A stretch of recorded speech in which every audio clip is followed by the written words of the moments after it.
جب سے یہ بے ایمان قوم پیدا ہوئی وہابی اور دیوبندی اہل خبیث، تب سے پوری دنیا میں مسلمان ذلت و رسوائی کا شکار ہو گئے۔ جب تک ہم تھے اور صرف ہم تھے، اللہ کی عزت کی 100 بار قسم ہم اس کو دلیل سے ثابت کریں گے۔ السلام علیکم ورحمۃ اللہ وبرکاتہ۔ یہ بریلوی مکتب فکر سے تعلق رکھنے والے ایک عالم ہیں۔ ان کا دعویٰ یہ ہے کہ جب سے دیوبندی اور اہل حدیث حضرات پیدا ہوئے ہیں تب سے پوری دنیا کے مسلمان ذلت و رسوائی کے شکار ہیں۔ گویا یہ کہنا یہ چاہتے ہیں کہ پوری دنیا میں پہلے صرف ہم ہی یعنی مسلک بریلوی سے تعلق رکھنے والے لوگ تھے، اور اس وقت پوری دنیا کے مسلمان عروج پر تھے اور ہر طرف مسلمانوں کا بول بالا تھا، اور جب سے یہ دیوبندی اور اہل حدیث حضرات پیدا ہوئے ہیں تب سے مسلمانوں کا بیڑا غرق ہو گیا ہے۔ حالانکہ یہ بات ذہن میں رہنی چاہیے کہ فاضل بریلوی جناب مولانا احمد رضا خان صاحب، جن کی تحقیقات بریلوی مسلک سے تعلق رکھنے والے لوگوں کے لیے حرف آخر ہے، اور انہی کے مسلک کے یہ لوگ پیروکار ہیں، کی ولادت 1856 عیسوی میں ہوئی، اور دارالعلوم دیوبند جس کی طرف دیوبندی حضرات اپنے آپ کو منسوب کرتے ہیں اس کی سنگ بنیاد 1866 عیسوی میں پڑی، اور میری معلومات کے مطابق ہندوستان میں فرقہ اہل حدیث کی پہلی آواز جناب مولانا عبدالحق صاحب بنارسی تھے۔ ان کی سن ولادت 1781 عیسوی ہے۔ اس سے پتہ چلتا ہے کہ ہند و پاک میں بریلوی، دیوبندی اور اہل حدیث کے مسلکی اختلافات کی عمر 150 سال سے زیادہ نہیں ہے۔ ان تینوں مسالک سے تعلق رکھنے والے لوگوں نے ایک دوسرے کے خلاف جتنے بھی لٹریچر لکھے اور ایک دوسرے کے خلاف جتنے بھی فتوے دیے وہ سب کے سب 150 سال کے اندر ہوئے ہیں۔ 150 سال سے پہلے نہ تو کوئی اپنے آپ کو دیوبندی کہتا تھا، نہ ہی بریلوی کہتا تھا، اور نہ ہی اپنے آپ کو اہل حدیث کہتا تھا۔ اب اس دور میں کسی مسلک سے تعلق رکھنے والا کوئی عالم، مقرر یا مناظر کھڑا ہو اور دوسرے مسلک سے تعلق رکھنے والے لوگوں سے یہ کہے کہ تم ایک نیا فرقہ ہو، 150 سال کے اندر تم پیدا ہوئے ہو، 150 سال سے پہلے کا تم اپنا وجود دکھلا دو، تو ظاہر ہے کہ یہ غلط بات ہوئی، کیونکہ اس طرح سے تو دوسرے فرقہ سے تعلق رکھنے والے لوگ آپ سے یہ مطالبہ کریں گے کہ آپ 150 سال سے پہلے کا کوئی ایسا آدمی دکھلا دو جو اپنے آپ کو بریلوی کہتا ہو اور مسلک اعلی حضرت کا نعرہ لگاتا ہو۔ ظاہر ہے کہ آپ بھی ایسا آدمی نہیں دکھلا سکیں گے، لہٰذا اس قسم کا دعویٰ کرنا در حقیقت عوام کو گمراہ کرنا ہے، کیونکہ جب یہ بات معلوم ہو گئی کہ بریلوی، دیوبندی اور اہل حدیث کے مسلکی اختلافات کی عمر صرف 150 سال ہے، 150 سال کے اندر یہ سب آپسی اختلافات کے شکار ہوئے ہیں، اس لیے 150 سال سے پہلے کا کوئی دیوبندی تلاش کرنا، کوئی بریلوی تلاش کرنا یا کوئی اہل حدیث تلاش کرنا یہ ممکن نہیں ہے۔ اب آئیے یہ سمجھتے ہیں کہ آخر ان تینوں مسالک کی بنیاد کیسے پڑی۔ ہم سب سے پہلے حنفی اور اہل حدیث کے اختلاف کو بیان کرتے ہیں، تو اس سلسلے میں سب سے پہلے آپ ایک تمہید سمجھیے۔ وہ تمہید یہ ہے کہ دور نبوت میں صحابہ کرام رضوان اللہ تعالی علیہم اجمعین آپ صلی اللہ علیہ وسلم سے پیش آمدہ مسائل پوچھ کر اس پر عمل کیا کرتے تھے، لیکن جب آپ صلی اللہ علیہ وسلم اس دنیا سے پردہ فرما گئے تو اس زمانے میں جو اصاغر صحابہ تھے، چھوٹے صحابہ تھے، وہ بڑے صحابہ سے مسائل دریافت کرتے تھے، اور بڑے صحابہ منصوص علیہ مسائل کو تو قرآن و حدیث دیکھ کر بتلا دیا کرتے تھے، اور جو مسائل منصوص نہیں تھے، جو مسائل قرآن و حدیث میں نہیں تھے، اس میں اجتہاد کرتے تھے، اور اجتہاد کر کے اپنے چھوٹے صحابہ کو بتلا دیا کرتے تھے، اور یہ اصاغر صحابہ اپنے اکابر صحابہ کی تقلید کرتے ہوئے ان مسائل پر عمل کیا کرتے تھے۔ صحابہ کرام کے مبارک دور کے بعد آپ صلی اللہ علیہ وسلم کے ارشادات اور صحابہ کرام کے اقوال کی تقلید کی بنا پر جو مذاہب تفصیل سے مدون و مرتب ہوئے اور جنہیں تکوینی طور پر قبولیت عامہ نصیب ہوئی، وہ ائمہ اربعہ کے مسالک ہیں۔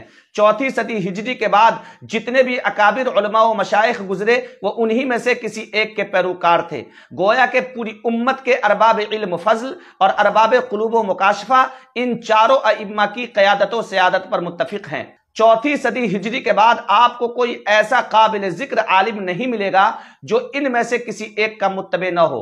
ان چاروں ائمہ میں بہت سے فروعی مسائل میں اختلاف بھی ہیں، مگر سب اپنی جگہ حق پر ہیں۔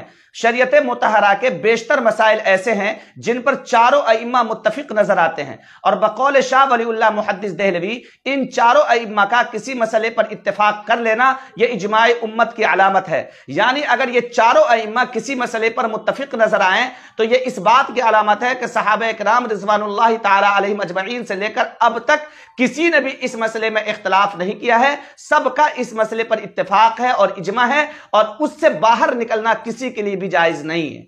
इस तमहीद के बाद गुजारिश है कि हनफी और अहले हदीस हजरात का इख्तिलाफ दो किस्म का है।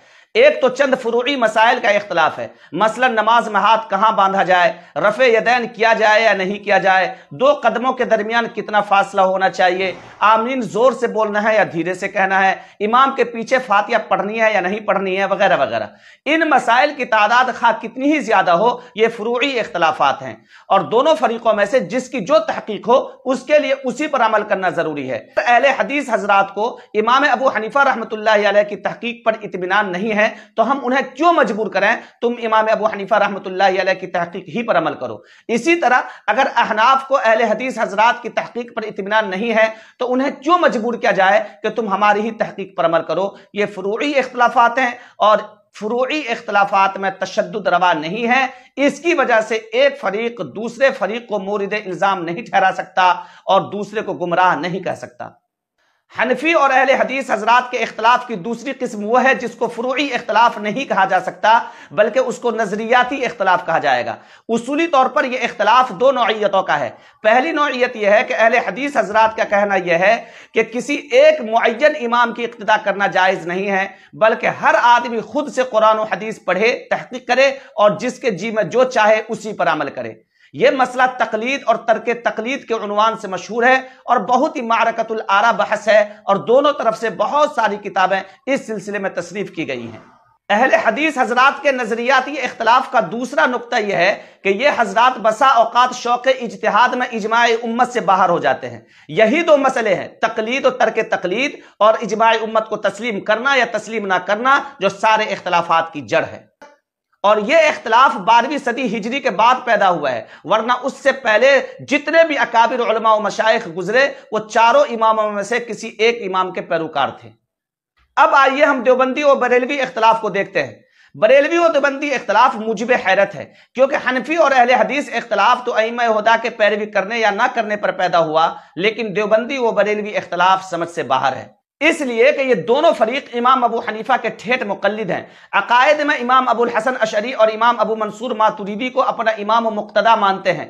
तसव्वुफ़ व सुलूक में दोनों फरीक औलिया अल्लाह के चारों सिलसिलों नक्शबंदी, चिश्ती, सोहरवर्दी और कादरी में बैत करते और कराते हैं। सहाबा, ताबिईन और अइम्मा मुज्तहिदीन की अजमत के कायल हैं। हज़रत मुजद्दिद अल्फसानी और शाह अब्दुल अजीज मुहद्दिस देहलवी रहमतुल्लाहि अलैह तक सब अकाबिर के अकीदतमंद हैं। इसलिए इन दोनों के दरमियान इख्तिलाफ मुजिब हैरत है। फिर भी इन दोनों फरीकों के दरमियान इख्तिलाफ है, और सिर्फ इख्तिलाफ ही नहीं है बल्कि शदीद इख्तिलाफ है। इतना जबरदस्त इख्तिलाफ है कि बरेलवी मसलक से ताल्लुक रखने वाले हजरात देवबंदी हजरात को काफिर कहते हैं, और देवबंदी मसलक से ताल्लुक रखने वाले हजरात बरेलवी मसलक से ताल्लुक रखने वालों को मुशरिक व बिदअती कहते हैं। और यह इख्तिलाफ कब से शुरू हुआ? 1857 ईस्वी के बाद। उससे पहले ना तो कोई अपने आप को देवबंदी कहता था और ना ही बरेलवी, ना तो कोई किसी को काफिर कहता था और ना ही कोई किसी को मुशरिक व बिदअती। और यह इख्तिलाफ कैसे शुरू हुआ, इसमें बड़ी तफसील है, इंशाअल्लाह हम किसी और वीडियो में बयान करेंगे। आप यहां पर सिर्फ यह समझिए कि देवबंदी, बरेलवी और अहले हदीस हजरात का इख्तिलाफ 1857 ईस्वी के बाद पैदा हुआ है, वरना इससे पहले ये तीनों फिरके अहले सुन्नत वल जमात का हिस्सा थे, अहले सुन्नत वल जमात कहलाते थे और अपने आप को सब सुन्नी कहा करते थे। इसलिए अगर किसी फिरका और किसी मसलक से ताल्लुक रखने वाला कोई आलिम खड़ा होकर दूसरे मसलक से ताल्लुक रखने वाले लोगों से यह कहे कि तुम अपना वजूद 150 साल से पहले का दिखलाओ, तो यह गलत दावा है और अवाम को गुमराह करना है। अल्लाह हमें समझने की तौफीक दे। क्या ही बेहतर होता कि हर फरीक अपने मसलक पर अमल करता और दूसरे मसलक को निशाना बनाने से बचता।